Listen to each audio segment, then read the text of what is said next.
சிலர் வந்து சொல்லுவாங்க 1000 ரூபா, 1000 ரூபால என்னப்பா ஆகிற போகுது, அந்த 1000 ரூபா வச்சு என்ன பண்ணுவீங்க? முதல்ல இந்த திட்டம் யாருக்குன்னு புரிஞ்சுக்கணும். தமிழ் வழியில பயின்ற ஏழை எளிய மாணவர் என்னை போன்று ஏழை எளிய மாணவர்களுக்கான திட்டம்.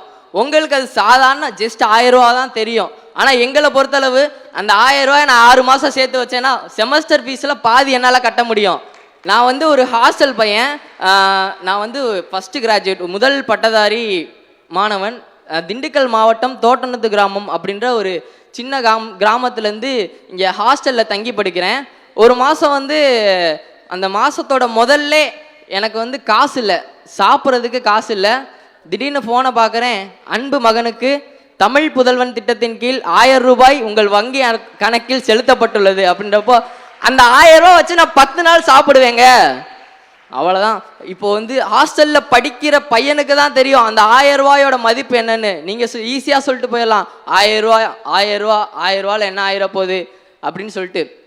கஷ்டப்பட்டு எப்படியோ காடு மேடெல்லாம் தாண்டி இங்கே வந்து படிக்கிறப்போ, என்னப்பா உனக்கு பிரச்சனை, உனக்கு அப்பா செலவுக்கு மாதம் 1000 ரூபா 1000 ரூபா நான் போகிறேன், நீ படிடா, நீ படிக்கிறத மட்டும் பாரு, படி படி படி, மீதி எல்லாம் நான் பார்த்துக்கிறேன் அப்படின்னு சொன்னேன்.